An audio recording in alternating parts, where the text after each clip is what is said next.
Thanks so much. Thanks for the invitation. It's really great to be here. So today, like the title says, I'm going to be speaking about matrix multiplication and polynomial identity testing. These are two problems that are really fundamental in algebraic computation. And what I want to tell you about today is a new relationship between these two problems. So to start, let's just recall, what are matrix multiplication and polynomial identity testing? What do we know about solving these problems? Why do we care about them? So matrix multiplication, everyone here is familiar with. I give you two n by n matrices over a field. I ask you to compute their product. And I want to understand how complex or difficult is this task. And we're going to measure the complexity of this by counting arithmetic operations. I'm going to count the number of, in this case, complex additions and complex multiplications I need in order to compute the product of two n by n complex matrices. Now, we usually denote the complexity of matrix multiplication by the so-called exponent of matrix multiplication, omega, which is the smallest real number omega, such that for any positive epsilon, I can multiply two n by n matrices in n to the omega plus epsilon many operations. So this is one of the problems we're interested in. And what do we know about omega so far? What do we know about multiplying matrices? Well, it follows pretty easily from the definition that omega sits somewhere between 2 and 3. And in a very influential work from 50 years ago, Strauss showed that in fact omega is strictly less than 3. And since then, there's been a long line of work with some highlights here on the slide that has proved stronger and stronger upper bounds on omega. We've designed better algorithms for multiplying matrices. And the current published record sits at about 2.372 and some change by Allman and Vasilevska-Williams from a few years ago. And I say this is the best published record because in fact, just a few months ago, there was an improvement due to Duan, Wu, and Zhou in the third decimal place.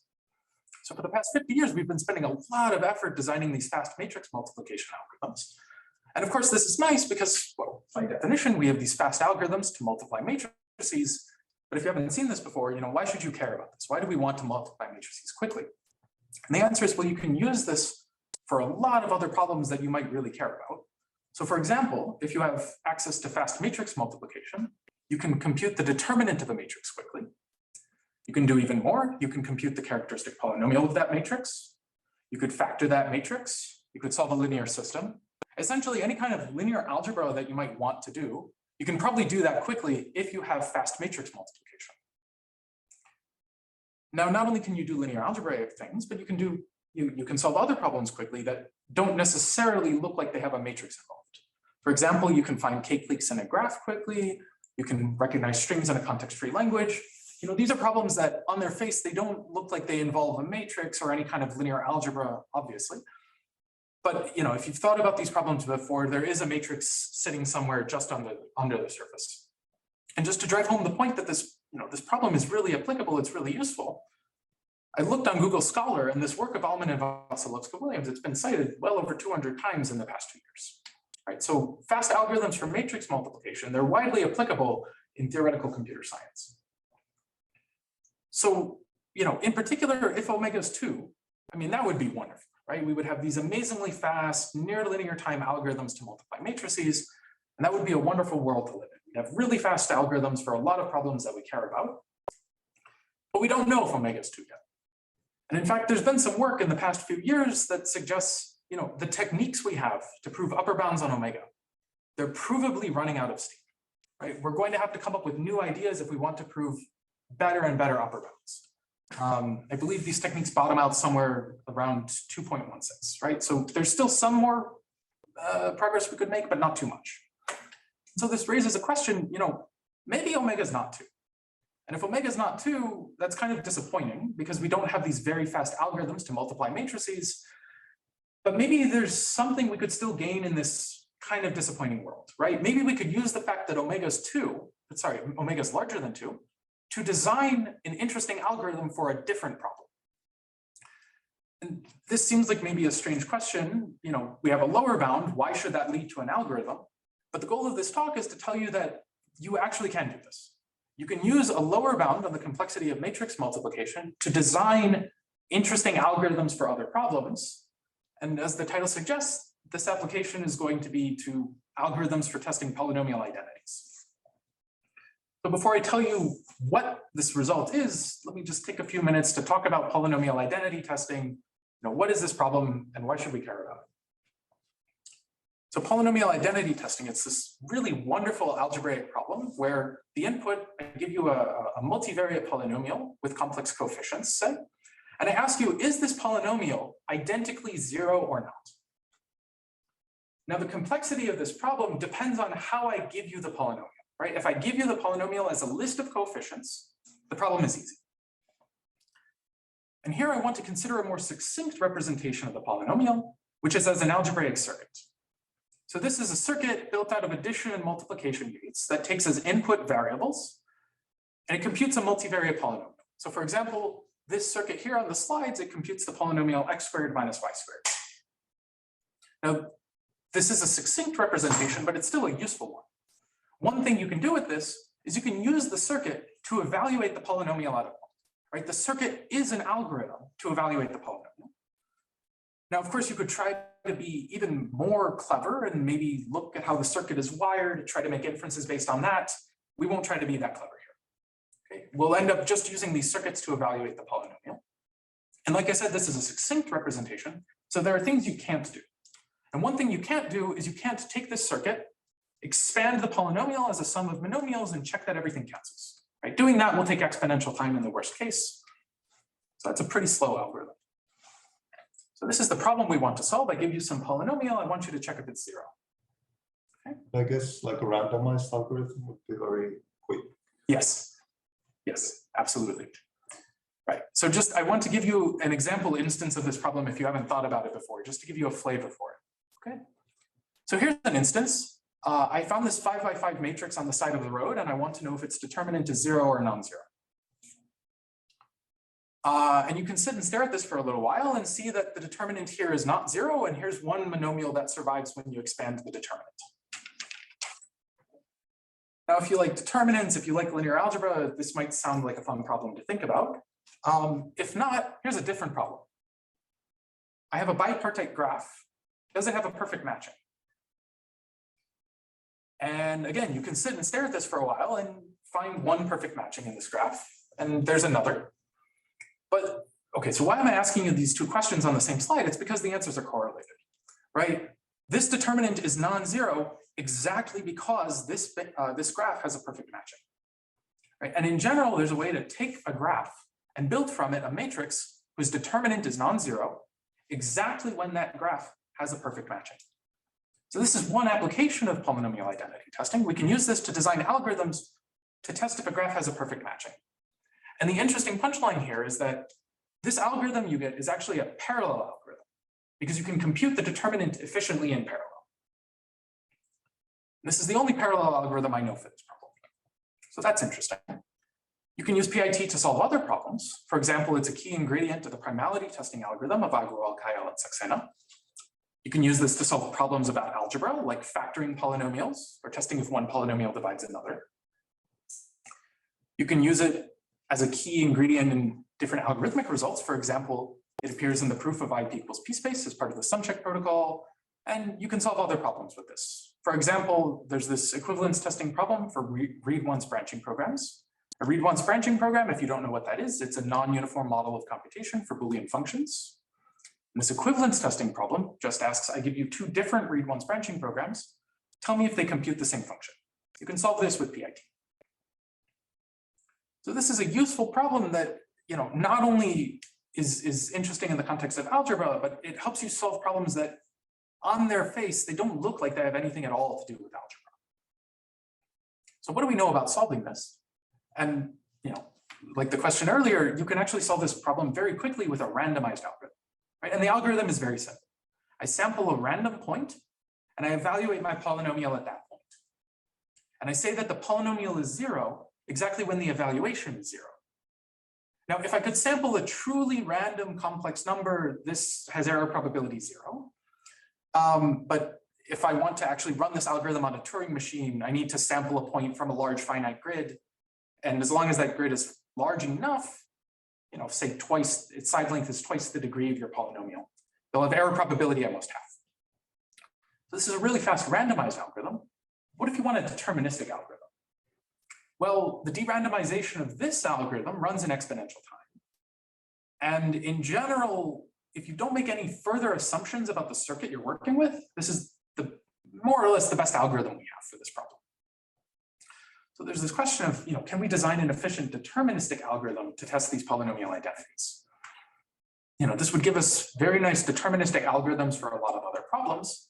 So it's nice from the perspective of algorithms, but it's also nice in terms of complexity theory, because this question of de-randomizing polynomial identity testing, it's closely related to proving circuit lower bounds for algebraic circuits.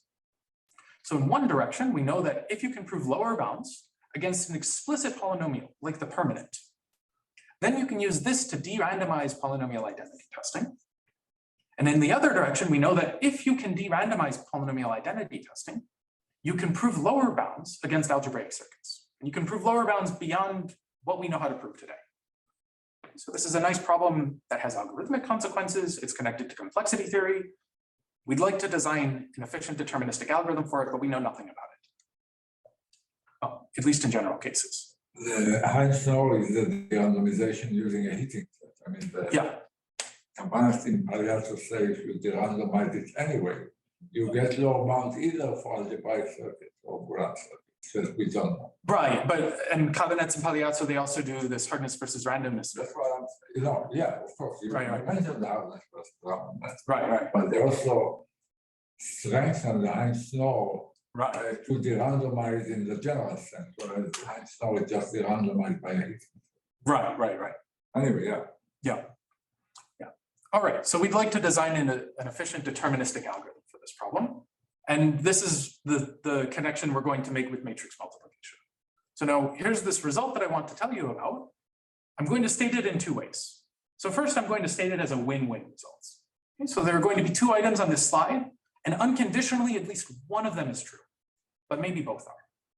So the first item is omega is 2. And if omega is 2, we have this wonderful algorithm to multiply matrices. We've done a good day's work, we can go home. And if not, we'll get some de-randomization of PIT. And what we'll get is we can find positive constants, epsilon and delta, so that you can test an n-variate circuit of size n to the 1 plus delta deterministically in time exponential in n to the 1 minus epsilon. So what's going on here is we have this n-variate circuit of slightly superlinear size, and we're testing it in slightly sub-exponential time. Right, so we're just making a little bit of progress on this problem. And as a point of comparison, the naive algorithm for the second item on this slide, it would run in time exponential in n log n. Okay, so we're able to shave just a small polynomial factor of n out of the exponent. Now, of course, some people would conjecture that omega is 2, and I think a lot of people would conjecture that something much stronger than this is known. So, both of these things are believable. But I mean, this says at least one of these has to be true, but of course I can't tell you which. Now, if I say 1 or 2 is true, that's the same as saying negation of 1 implies 2, right? So let me restate this in the language of hardness versus randomness. So suppose I have a size S circuit that I want to test, right? I get this circuit and I want to test if it computes the 0 polynomial. Well, I can do this deterministically in time exponential in the square root of n times s to the 1 over omega times log n, and we pick up an extra factor s outside. And the key thing to see here is if you prove a lower bound on omega, you're proving an upper bound on the running time of this algorithm. So, okay, what kind of parameters can we really get out of this? Well, suppose tomorrow someone comes up to us and says, hey, omega is 2.03, and we have a circuit of size n to the 1.01 we want to test. Well, then this would give you an algorithm to test if that circuit computes 0 or not. And you can test this deterministically in time exponential in n to the 0.998. Okay, so you're saving just a small polynomial factor in the exponent, but one thing I'll say is that given the quality of the lower bound here, this is roughly the kind of de-randomization you would expect. Now this is nice, but you might say, wait a second, I think omega is 2. And if omega is 2, you're telling me that false implies some statement, right? And of course, false implies anything. But there's a more fine-grained version of this that stays interesting, even if omega is 2. So what I'm going to do on the next slide, I'm going to take this s to the 1 over omega. Oh, question. Your question. Oh. So I'm going to take this s to the 1 over omega, and I'm going to replace it by something a little bit more fine-grained. Here it is. I'm going to put this we're looking R underline of S inverse function. And what is this R underline function? Well, this is the border rank of n by n matrix multiplication. So if you don't know what border rank is, you can just think of this as the number of scalar multiplications you need to multiply n by n matrices. So if you've seen Straussen's algorithm multiplies 2 by 2 matrices with 7 scalar multiplications instead of 8. So you could think of that as saying the border rank of n by n or 2 by 2 matrix multiplication is at most 7. Now, if you're familiar with tensors, you'll know that Straussen's algorithm is really a bound on the rank, which is a stronger notion, a stronger upper bound than on border rank. But if this is new to you, you can just think of this as number of scalar multiplications you need. Now, how is this related to omega? Well, there's a result of Bini from 1980 that says you can define omega in the following way. Take the border rank of n by n matrix multiplication, you take its logarithm base n, and you take the limit of this quantity as n becomes large, right? So you can think of omega as capturing the polynomial part of border rank, but omega ignores subpolynomial factors in the border rank, right? So in particular, it could be the case that we live in a world where omega is 2, but the border rank here is something like n squared times a large polylogarithmic factor, or maybe even a large subpolynomial factor, right? And if that's the case, omega is 2, but we still get an interesting upper bound here for this algorithm, right? You could test circuits of maybe n times polylog n size in some non-trivial amount of time, right? So that's the statement of the result. Now I want to tell you how you might actually prove something like this. What does the algorithm look like, and give you some kind of idea of why this algorithm is correct. So the object that we're going to try and construct here is called a hitting set generator. This is some pseudorandom object that's used to de-randomize polynomial identity testing. So the setup here is we have some set curly C of polynomials that we'd like to test. And what we're going to do is we're going to build a map G that takes L variables to N variables. Okay? And each coordinate of this map you can think of as some polynomial function in the inputs. I'm going to say it's a hitting set generator if for every f in this class curly C, f is 0, if and only if f composed with this generator G is 0. So you can think of this in 2 different ways. One way you could think of this is that this generator is reducing the number of variables present. Or you could think of it as mapping L truly random values to N pseudo-random values. And there are 2 parameters of this generator that we'll be interested in. One is the seed length L, which is the number of inputs to the generator. And the other is the degree, which is the maximum degree of any of the output functions of this generator. Okay, so this is some pseudo-random object that helps us generate random values that we might want to test our polynomial on. So how do we use this to design an algorithm to actually test a polynomial? Well, let me show you the algorithm that you'll get. Okay. So suppose I want to test a polynomial from some class curly C. I have 2 algorithms that I could run. The first is I could just test this polynomial f by brute force. And if I do that, well, I need to evaluate f at a large number of points, something like the degree of f raised to n, the number of variables. This is an exponential number of points. This is pretty bad. But if I have a generator, I have a different algorithm, which is I first compose f with the generator, and then I test if the composition is 0.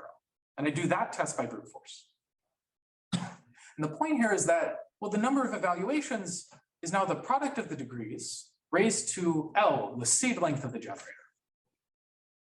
And so in particular, if I have a generator whose seed length L is much smaller than n, and I keep the degrees reasonable, this gives me a much better algorithm for testing if this polynomial is 0 or not 0. I also need the generator to be efficiently computable, but we'll see that this generator that we're going to construct is easily computed. Okay. So that's how we take a generator, turn it into an algorithm. Now that we're all experts on this, we're just going to focus on building the generator. Okay. So how are we going to do this? So for the rest of the talk, let's imagine that omega is large. Say omega is like 2.1, right? Now, that's a lower bound on a problem, right? That's a lower bound on matrix multiplication. So what we'd like to do is use existing work in hardness versus randomness that takes a lower bound and builds a hitting set generator. But the problem is these constructions, they incur some kind of polynomial overhead in converting this lower bound into a generator. and a lower bound on matrix multiplication. This is a barely superlinear lower bound. We can't afford that overhead. So instead, we're going to do something a little white box. And here I say, when I say white box, I mean white box with respect to the hard function. We know that matrix multiplication is our hard function. We can use that fact to our advantage. So here's the intuition. If omega is large, circuits of linear size, they can't do linear algebra. So let's try to build a generator where breaking this generator requires you to do some kind of linear algebraic computation. Now, this is the intuition. What exactly are we going to do here? Well, to be a little more precise, if omega is large, then there's this work by Bauer and Strawson that says a similar lower bound holds for the determinant. Right? If omega is large, then I even need n to the 2.1 operations just to compute an n by n determinant. So what does this say? I mean, this says that a linear size circuit cannot compute the determinant, right? Where here, linear with respect to the number of variables. So what does this say? Well, what does the determinant tell us? The determinant tells us if a matrix is singular or non-singular. And if a small circuit has trouble computing the determinant, then I mean, it should be the case that small circuits cannot distinguish a singular matrix from a random matrix. So singular matrices, intuitively, they should look pseudo-random to these small circuits. Okay, so let's try to use this intuition to build a generator. Well, before I build the generator, let me give you maybe an idea of an algorithm. And I say algorithm in quotes. This won't really be an algorithm, but this is building more intuition for this result. So say I have some polynomial f that I want to test. Okay, and f is computed by a small circuit, and I've arranged its variables into a matrix. Okay. What do I want to do with this polynomial f? Well, what I'm going to do is I'm going to iterate over the set of singular matrices. And for every singular matrix, I'm going to evaluate this polynomial f at that matrix A. Now, if f is non-zero at A, then of course f is a non-zero polynomial. So I can just report that it's non-zero. On the other hand, if after iterating over every singular matrix, I only saw zero evaluations, then I'm going to throw up my hands and say, you know what, this polynomial is probably zero. Okay. Now, why should you think that this algorithm is correct? Well, if I say that f is non-zero, then it truly is non-zero. We saw a non-zero evaluation, so we're correct there. What happens if we say that f is zero? What polynomial could f truly be? Well, here's a proof. Okay, if I say that f is zero, it could have been the zero polynomial, or it could have been the determinant, right? The determinant will certainly vanish at every singular matrix. Now, if f is either zero or the determinant, well, remember, I assumed that f was computable by a small circuit. And if omega is large, then that small circuit could not compute the determinant, so f must have been the zero polynomial instead. Okay? But there are two problems with this algorithm. One is I can't iterate over this set of singular matrices. That's far too large. And then the other problem is that this proof is wrong. There are other polynomials that I could report as zero. So let's try to understand what are the polynomials that this algorithm actually reporting. What polynomials does this algorithm report as zero? Okay. So what polynomials will vanish on singular matrices? Well, if I have a complex polynomial, it's a fact from algebra that if f vanishes at every singular matrix, then f must be some multiple of the determinant.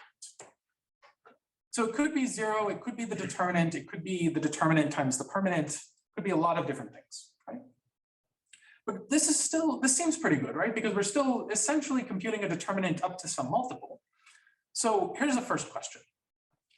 If omega is large, do we get a comparable lower bound for computing these multiples of the determinant, right? That's one thing we need to address. And if we had this, we could in that algorithm say that, oh, well, if I reported f is zero, it has to be one of these polynomials, but because omega is large, it actually must have been zero, right? So that would be nice. But then the second thing is, how are we supposed to iterate over singular matrices? That's also kind of the big issue. So let's look at the second question first. Are we going to iterate over singular matrices? So the answer is we're not, but instead we're going to use a generator that outputs singular matrices, right? So here's the generator. It's going to take two matrices as input. The first matrix is going to be a root n by root n minus 1 matrix. The second matrix will be root n minus 1 by root n. And it just takes these matrices as input, multiplies them, and outputs their product. You can see that the image of this generator is exactly the set of singular matrices. And you can prove using some algebra that if f composed with this generator becomes 0, then f must have been a multiple of the determinant. Right? So instead of evaluating at every singular matrix, I'm really just going to use this generator that outputs singular matrices. Excuse me, can I close this door? Oh, sure. Okay, because we're making a little bit of noise out here. We don't want to interrupt you. Thank you. Thank you. Okay, so this is the generator we'd like to use. But there's a problem with this, which is if you look at the seed length of this generator, it's actually larger than the number of outputs, right? So that's not going to help us. We need the seed length to be smaller than the number of outputs. So what we'll do is, well, why focus on singular versus non-singular? Why not look at low rank versus high rank matrices? So I'm going to change this generator and I'll change the inner dimensions of these matrices. So now instead, I'm going to have some parameter r, and I'm going to take, again, two matrices as input, where the inner dimensions are r. And again, I just multiply these input matrices and output their product. And the image set of this generator, well, this outputs matrices of rank at most r. Right? Now, what are the polynomials that could vanish on this generator? What am I fighting against here? Well, it's a fact that if my polynomial vanishes when composed with this generator, well, one option is I could have been a determinant of some size r plus 1 submatrix multiplied by some polynomial. I could add to this a determinant of another size r plus 1 submatrix times a different polynomial and keep going for all the submatrices of size r plus 1. Right? And these are all the polynomials that could break this generator, right? Sums of multiples of these minors. So we're going to have to reason about these polynomials, but with some appropriate choice of r, this is the generator that we're going to use. Okay. Yeah. That should be principal, right? No. All minor. All the minors. I mean, Oh, really? well, if there is a minor which is non-singular, then it will not be a rank R matrix. But it needs to be the columns and rows need to be indexed with the same set, right? No. I mean, if you have a matrix and it has a minor of size r plus 1, which is non-singular, then the matrix cannot be of rank R. Well, couldn't it be the identity and you have a bunch of zeros on that side? No, it could be, but you are going over all of them. I think you are mixing and all. Okay, well, whatever. But you agree that if there is a minor of size r plus 1, which is non-singular inside the matrix, then this matrix is not. Oh, non-singular. Okay. Yeah. Yeah, okay. Good. Okay. Go ahead. Yeah. So these are the polynomials that will break this generator, right? These are the things we need to eventually read about. So what's the roadmap here? So we're in this world where omega is 2.1, and somehow I proved to you that all these polynomials that break this generator, they require some amount of effort to compute, comparable to the lower bound you get on matrix multiplication. Okay, so what would that tell you? Well, you could set R now. And if you set R to be like n to the 0.49, then you get a hitting set generator against linear size circuits. Okay, and this is very easy to see, so let me just prove this to you now. Well, you just work out the parameters. If I have a polynomial that vanishes when you compose it with this generator, and that polynomial is non-zero, it requires a circuit of size n to the 1.029 to compute. But I have a linear size circuit. So the only thing that linear size circuit could compute that vanishes with this generator must be the zero polynomial. So we get that, we get this generator, and it has seed length less than n. It has seed length n to the 0.99. So now we use this recipe that takes a generator into an algorithm for PIT, and we get an algorithm that's deterministic, and it can test linear size circuits in time exponential in n to the 0.99 times log n. And the degree is only 2 of your generator. Exactly, and this generator is degree 2, and you can compute it efficiently.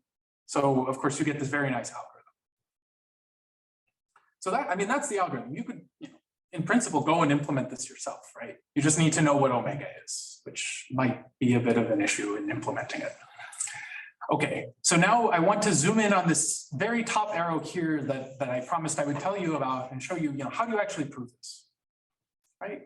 So here's our template here, right? We start with this lower bound on omega, and eventually we want to conclude that all the polynomials that break this generator, they require some amount of effort to compute. So how are we going to do this? So the first thing I want to do is this lower bound on omega. It's a lower bound for a multi-output function, and I'd really like to think about a single output function instead. So there's work by Bauer and Strawson that says, in fact, you can get a lower bound for a single output function, and that single output function is going to be the trace of a product of 3 matrices. Right? I take the product of 3 matrices and I sum the diagonal entries. Okay. So now we need to take this lower bound for this trace of matrix product and get a lower bound for all the polynomials in this ideal, all the polynomials that break this generator. And, this seems like a bit of a difficult thing at first, just because, well, all the polynomials that break this generator, they're somewhat unstructured, right? We know that there's sums of multiples of the minors, but I mean, they could be any multiples you want. There could be interesting cancellations that happen. Why is it the case that they still require some effort to compute? But luckily, in some prior work with Michael Forbes, we looked at these polynomials and we gave a tool to prove lower bounds for them. Okay, and what you need to do is it suffices to prove lower bounds for polynomials in a particular normal form. So instead of addressing these very unstructured sums of products of minors, we'll look at polynomials with much nicer structure. And that structure is we can look at multiples of determinants of leading principal submatrices. Okay, you take determinants of submatrices where you take the first I rows and I columns.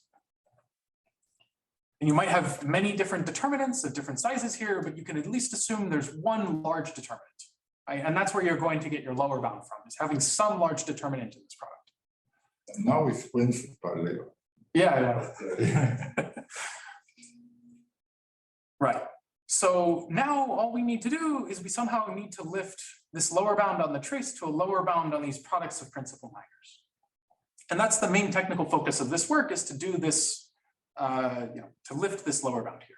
And one thing I want to remark is if you take the contrapositive here, what we're really doing is we're saying, if you have an algorithm to break this generator, you can efficiently turn that into a fast matrix multiplication algorithm. Right? And so really what we're doing is we're giving a chain of reductions, and at every step, this reduction needs to be very efficient. Right? It's in some sense analogous to a linear time reduction. Right? We really can't afford to lose any overhead. In fact, this prior work with Michael Forbes, we could get something quadratically worse already, but you don't get interesting PIT unless omega is larger than 4. I don't think it's larger than 4, so that's not so useful. Okay, right, so we want to take this trace of a product of matrices and somehow express it as these products of principal minors. Okay, so let's do a warm-up, which is I take the trace and I want to write it just as a determinant. I want to do this in a really efficient manner. How am I going to do this? Well, here's the matrix. Okay, it's a block matrix. If y, z, and w are n by n matrices or r by r matrices, like this is just 4 times as large. Okay. On the main diagonal, we have identity matrices. Just above the main diagonal, we have y, z, and w. And in the bottom left corner, I have epsilon times the identity, where you should think of epsilon as a small number. Okay. Now, I'll tell you where this matrix comes from in a few minutes, but believe me that its determinant is this. Okay, it's 1 plus epsilon times the trace plus lower order terms. Okay, and if I look at this, well, okay, here's how you can write the trace. You rearrange this and you take a limit as epsilon becomes small, right? And this gives you this trace efficiently from this determinant. Now it might look like I'm cheating because I'm taking this limit here, but if you think of this in the contrapositive, where I'm getting a fast algorithm for matrix multiplication from this determinant, it turns out that using these approximate algorithms for matrix multiplication, this is okay. You can eliminate this approximation or this limiting computation. So that's fine. That tells us that we can write the trace in terms of a determinant. But I told you that we need to handle these products of determinants of different sizes. Okay. Well, if I have small enough determinants, right? If I start taking small principal submatrices here, then I just become an upper triangular matrix with 1s on my diagonal. right? So that doesn't affect this product in any way. What about powers of the determinant? Well, if you start taking powers of this determinant, you just accumulate some multiple of the trace in the linear term in epsilon. So for example, if I want to handle the square of the determinant, I just divide by 2 epsilon instead of epsilon. And still I take this limit, right? And then you need to do a little bit extra work in order to handle these determinants of intermediate size. I claim you can do that, and it's just some algebraic manipulation. It's not so interesting. This is really the interesting construction here. And so let me tell you where this comes from and how you're supposed to. Don't you need, I mean, you have a maybe R things to multiply. This doesn't come into the size of the reduction block and size of the reduction. No. Because the thing that I'm reducing to is some circuit that already computes this product implicitly for me. So suppose you wanted the determinant square, what do you? So I mean, you do this same reduction. The same matrix. The matrix stays the same. The matrix stays the same. If you have different size determinants, you fix this. You scale the rows of y by different numbers that depend on the multiplicities of the different size determinants I have in this product. So I might need to divide by some natural numbers. So let's just, don't ask me about positive characteristic here. This only works in characteristic 0.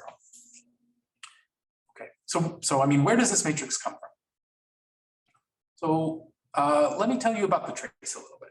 Okay, so I wrote down the trace as a polynomial, and I want to think of it in terms of a graph. Okay, so here's the graph. It's a 4-partite graph with r vertices in each layer, and I'm going to draw edges between the layers. Okay, between the first and second layer, I'll draw an edge from I to j, and I'll label it with the corresponding entry of the y matrix. Between layer 2 and 3, I'll label the edges with the z variables. And between 3 and 4, I'll label the edges with the w variables. Okay, and now what's going on here is if you look at this path from I to I, right? This, if you look at the labels of the edges on this path, this is a term in the trace. This is one of the terms. And if I sum over all paths from I to I, and I sum over all choices of I, this gives me the trace, right? So I can write the trace in terms of the paths on this graph. All right, so we have a path, we have a graph, and we have an interpretation of the trace in terms of this graph. So now all we need to do is interpret the determinant in terms of a graph. And this is something that's well known. So here's how we're going to view our determinant in terms of a graph. Okay, so the key notion here is a cycle cover of a graph. So I have some directed graph G, and I say that a cycle cover in this graph is a vertex disjoint collection of cycles, and these cycles should span the vertices of the graph. Okay, so for example, here's one cycle cover in this graph, and there are some others. Now, why is this related to the determinant? Well, if you take the weighted adjacency matrix of this graph, the determinant of the adjacency matrix is a sum over to the cycle covers of this graph. And the way to see this is the determinant, it's a sum over permutations. And you can write permutations as disjoint cycles, right? So in this determinant, you get one term for every cycle cover. That term is the product of the edge labels. And then you have a sign that corresponds to how many even cycles are in that cover. But let's ignore the signs for now. This is a sum over to the cycle covers. Now what do we have? We have a graph.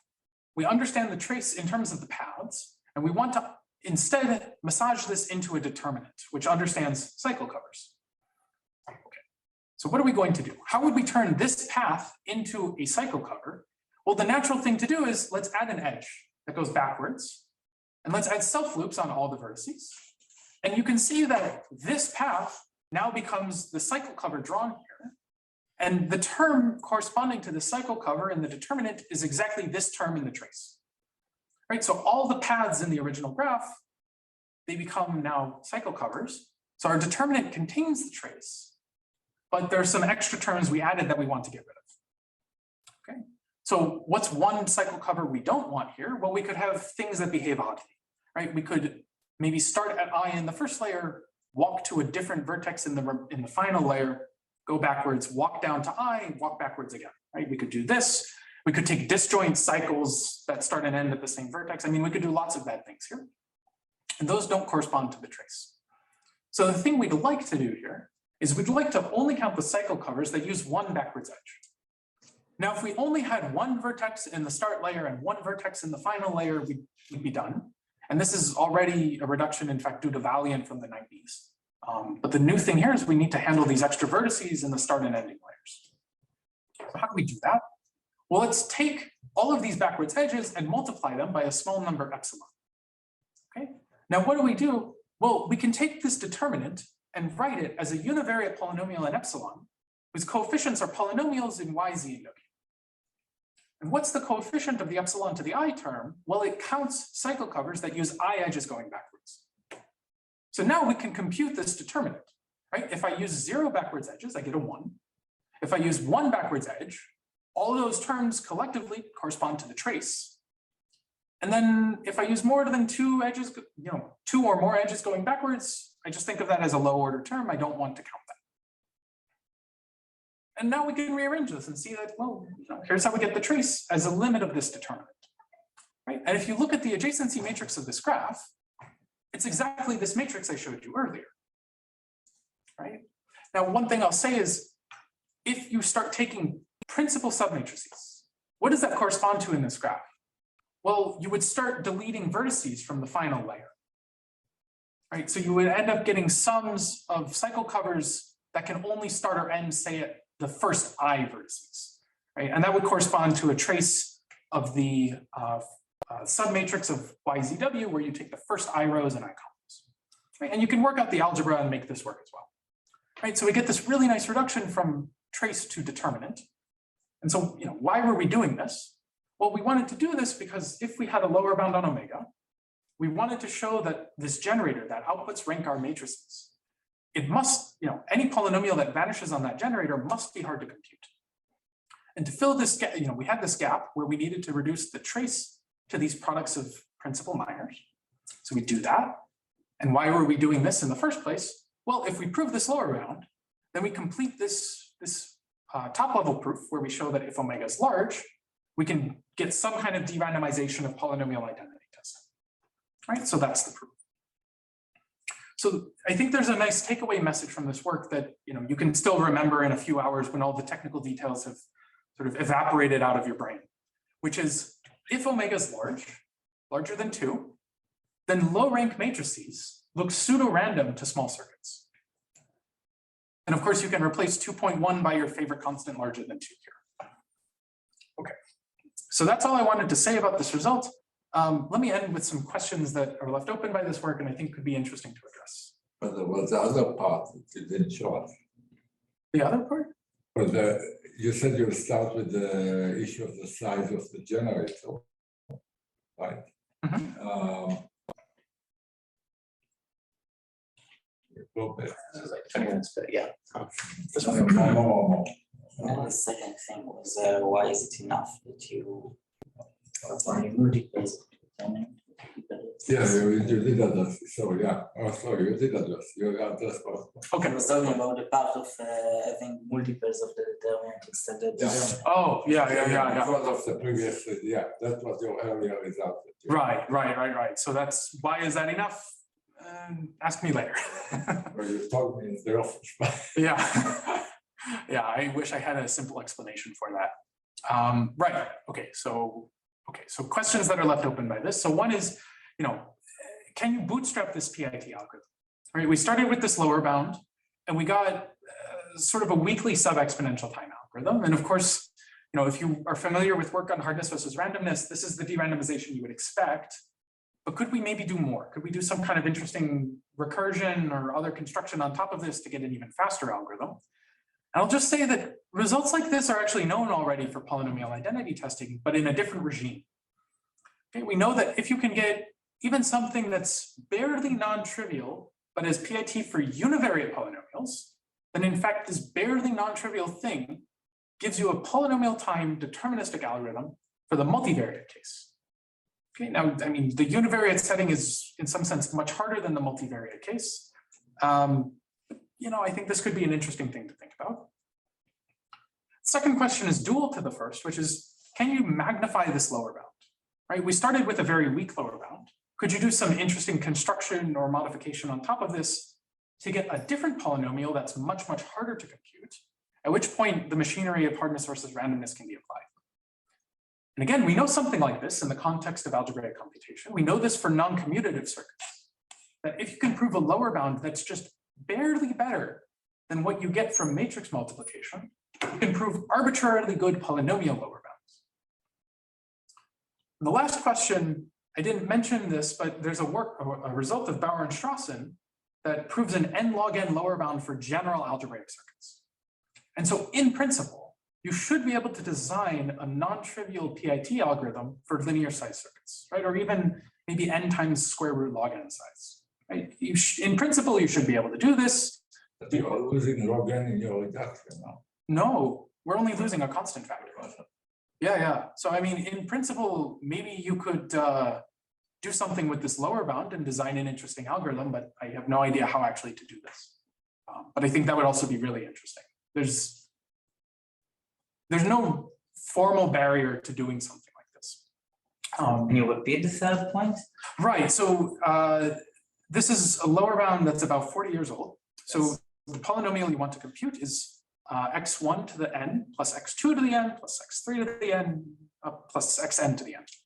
Right? You can do this with n log n circuit size, and n log n is the right answer. You get a similar lower bound. Okay, so you get a superlinear lower bound. In principle, maybe you could use something you learned in proving that bound to de-randomize PIT for linear size circuits. Maybe you could get seed length n over log n, or n over square root log n, or n over log n. Right? You could get something. Usually, the reason that you may not be able to do some kind of de-randomization is we lack the circuit lower bounds. But here we have a lower bound. But it's for a high degree polynomial. I mean, really, right? I mean, It's the lower bound you use is for matrix multiplication, which for the degree to polynomial. right. This one you need super constant. I would call it the Bauer-Strawson lower bound, a linear lower bound, because you expect n log d. Sure. It's very hard to avoid n log d if the degree polynomial or n variables. The input size in some vague sense is n log d as opposed to. Yeah. So I don't know. I mean, maybe there is a way to. Right. I mean, low bound, but in a sense, it is. It's a beautiful result anyway. And it's of course followed from the other Bauer-Strawson result. Maybe it's the same paper. Is the reduction between multivariate and univariate, multi-output and uni-output. Right. Looking at partial derivatives. Exactly. So that's everything I wanted to say. Thanks so much for your time.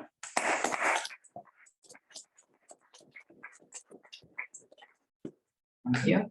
Any other questions? Yeah. Just quickly, this is really just sort of messing around with one of the arguments, but so when you talk about matrix multiplication complexity, I can't remember, is it standard that if you know this for sort of the reals, then you also know certain rings or certain commutative rings or something, or you just reals is the only thing you can, so the proof of the epsilon, when you have to take this limit and it's an approximation, if you just work over the ring, like the polynomial ring in one variable mod x squared, then you just get the answer, right? You don't have to take a limit of anything. Mod epsilon squared. Right, mod epsilon. Yeah, so it's our epsilon mod epsilon squared, but rather than having to think of epsilon as actually a real number, you could just think of it. So Yes. But is that against the rules? Can you not?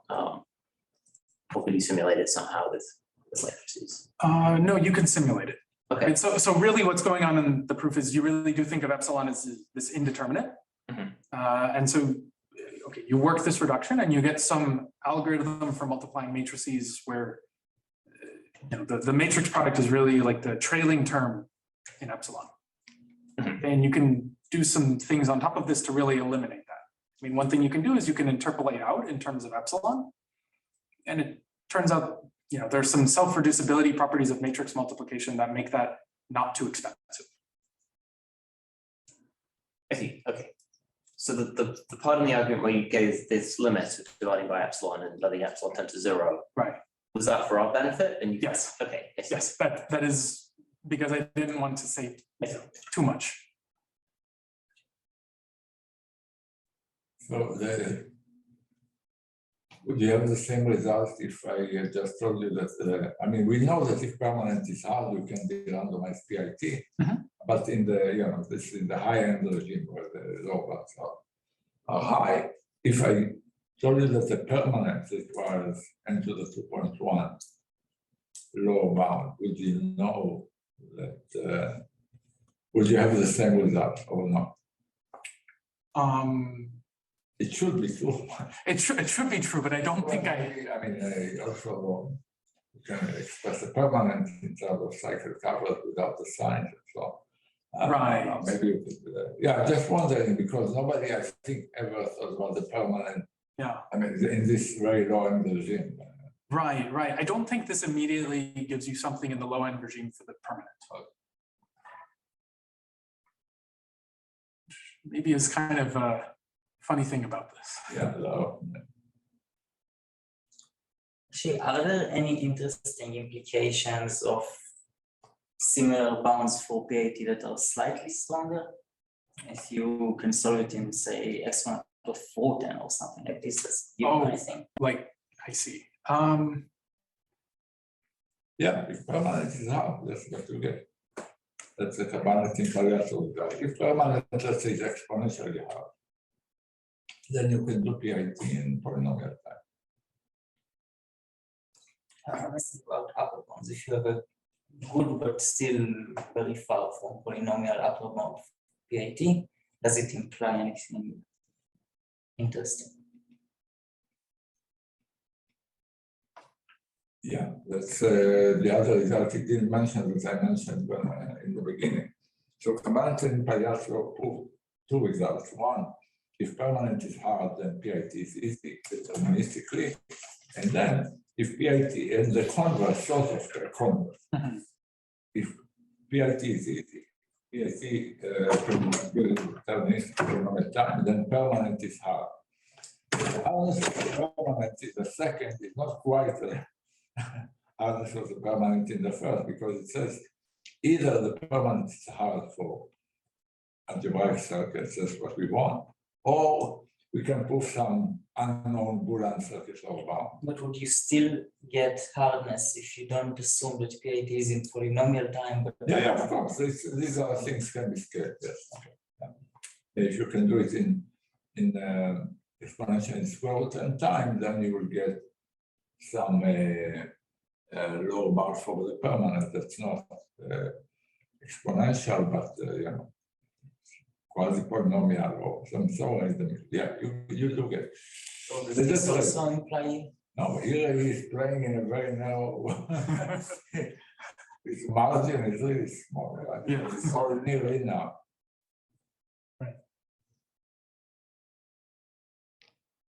You're saying that.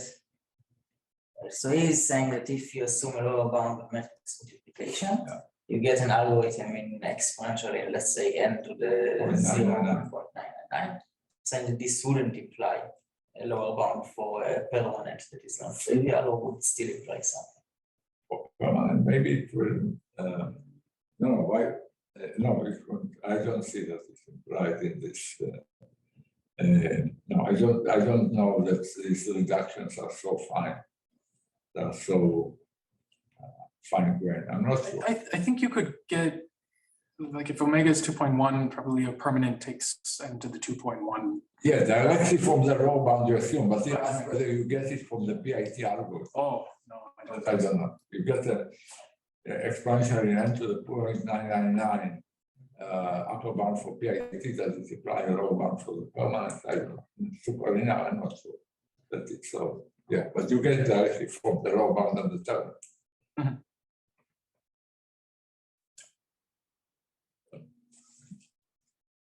Okay, so thanks again.